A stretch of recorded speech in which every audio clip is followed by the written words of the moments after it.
بقناة الوطنية. أهلا وسهلا ومرحبا بكم في عدد جديد متجدد من سهرة الشان، برنامج يرافقكم طيلة فعالية كأس إفريقيا للمحليين بحضور نخبة من الوجوه الرياضية والإعلامية في الجزائر. في عدد اليوم المستجدات من الشان كل ما يسر في هذه المسابقة الإفريقية نطرحها هنا في النقاش بطرح إعلامي محترف. الكاف تحدد مكان وموعد الإعلان عن البلد الذي سيحتضن كان 2025. ما هي الدلالات والأبعاد لهذا القرار؟ نناقش أيضا الخضر ومجيد بوقرة، فريق بخطى ثابتة نحو تحقيق الهدف المنشود. رابح مجار أسطورة كروية خالدة بين الخذلان والعرفان. التحكيم الإفريقي أو تحكيم الجزائري يبصم على مشاركة مميزة في الشان الحالي. كل هذه المواضيع يرافقني في تقديمها، في نقاشها، في تحليلها على يمين المتألق رفيق. مرحبا يا وحيد. شكرا، يعطيك الصحة نبيل. شكرا لك رفيق. واحد أحد الأقلام المميزة وأحد أو أحد الصحفيين الجزائريين المميزين، نسعد دائما بتواجده هنا في سهرة الشان. عبد الرزاق حلالشي الخبير في عالم ومجال التحكيم والحكم السابق. مرحبا.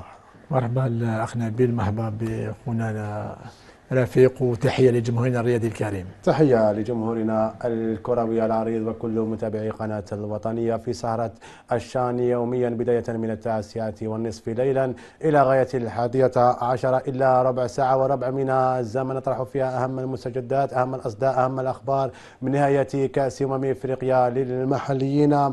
نفتتح الموضوع مع رفيق، مع وحيد الصحفي المميز. الكاف حددت تاريخ وموعد الإعلان عن هوية البلد الذي يحتضن كان 2025. البلد هو مصر. التاريخ منتصف شهر فبراير. تداولنا في الأيام القليلة السابقة حول إمكانية أن يكون هذا القرار من أرض البلد الجار في وقت نهائيات أو موندياليتو كأس العالم للأندية. الكاف عن طريق الأذرع الإعلامية تم تسريب هذا الخبر يقول أن الكاف ستحدد هذه أو هوية البلد المحتضن في شهر فبراير، منتصف شهر فبراير، وفي بلد اسمه مصر الحبيبة. تداعيات ودلالات هذا التغيير رفيق؟ لا، أولا أعتقد أن الكاف وجدت نفسها مضطرة في حرج كبير بسبب ما قام به الاتحاد المغربي لكرة القدم. لا أقول بسبب الخلاف بين الاتحاد الجزائري والاتحاد المغربي أو الخلاف بين الجزائر والمغرب، أقول بسبب المغرب. لماذا؟ تحجج بالناقل الرسمي والخطوط الملكية المغربية على أساس أنه المنتخب المغربي يجب أن يتنقل في كل خرجاته عن طريق الناقل الرسمي والأرام، وبالتالي منح لنفسه عذرا غير صحيح على أنه تعذر عليه القدوم إلى الجزائر.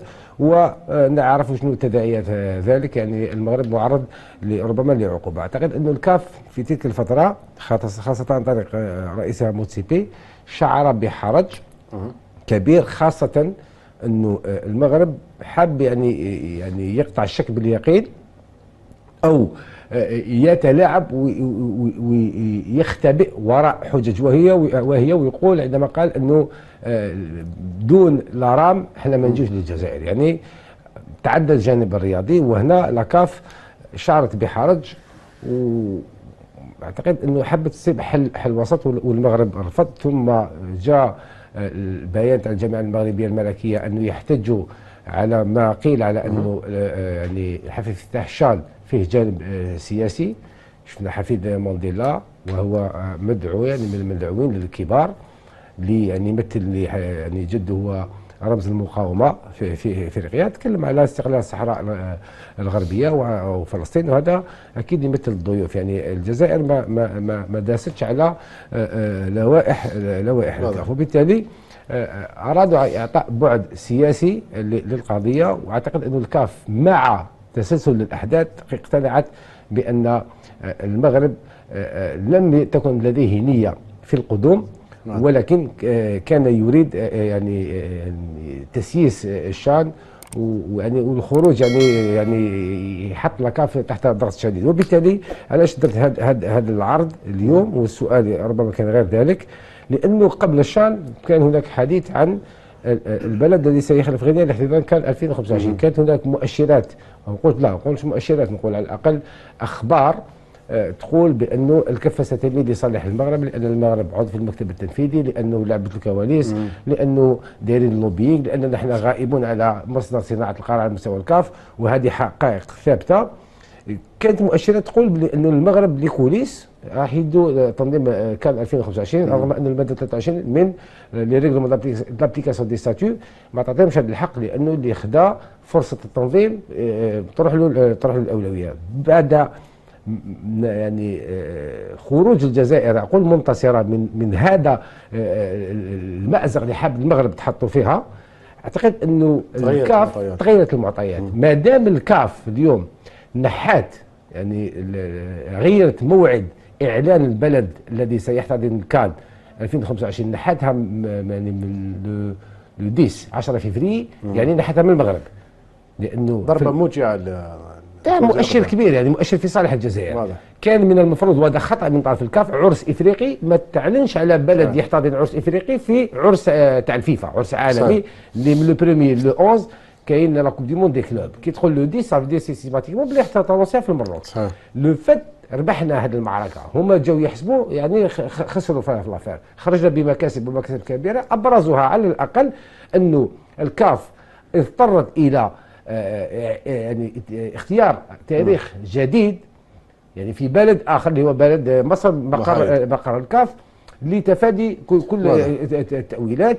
وبالتالي يوم ربما 15 اعتقد يوم 15 مش 10 في المنتصف في شهر فبراير يعتبر مكسب لنا. وبالتالي اعتقد انه الكاف ما حبش تكون في حرج امام البلدان المترشحه، ما تعلنش على من يستضيف كان 2025 في بلد هو اصلا مترشح. واضح. عبد الرزاق حلاشي، عندما نتحدث عن وجود الجزائر افريقيا من قبل الاتحاد الجزائري، نتحدث ايضا عن تواجد الجزائر تحكيميا في دول افريقيا، ومن خلال دورة الشان الحالي يمكن ان نقول انه شان الجزائر اعاد الهيبة للتحكيم الافريقي الذي فقد البوصلة في بطولات افريقيا ودوري الابطال وكأس الكاف.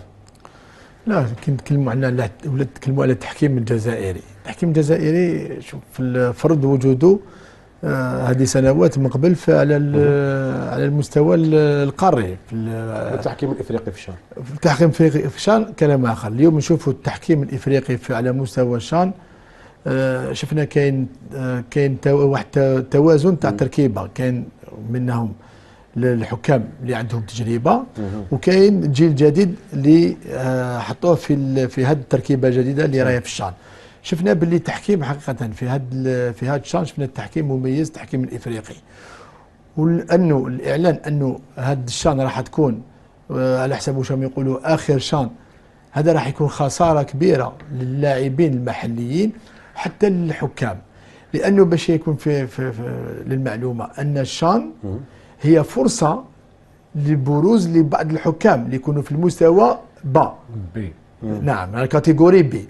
هنا كيما وصلت لها الامور من قبل حتى مع الحكام تاعنا اللي راهم يبرزوا اليوم على المستوى حتى المستوى العالمي، منهم غربال ولا غدوه ان شاء الله يكون غربال وقراري، ويكون حتى بالبراهم الحلو. اليوم انا نشوفوا بكواسه راهو في الشان قدم في مستوى لا باس. نعم دار مباراه بين منتخبين اللي نعرفوهم الكوت ديفوار والسينيغال، دار مباراه في المستوى، شفنا بلي بدون بطاقات، اعلن على ضربه جزاء، شفنا رفض راح للفار ورفض هدف بحجه وتقنيه الفار تستخدم لاول مره في نهائيات كاس افريقيا للمحلي. نعم، لانه كانت المناسبه طاحت هذه المره اللي كانت كاول تجربه. في السابق لم يكن هناك تقنيه الفار. نعم كانت اول تقنيه الفار هي في كان الكاميرون في ربع نهائي بداوا في 2022. نعم في ربع نهائي. اليوم شفناها من البدايه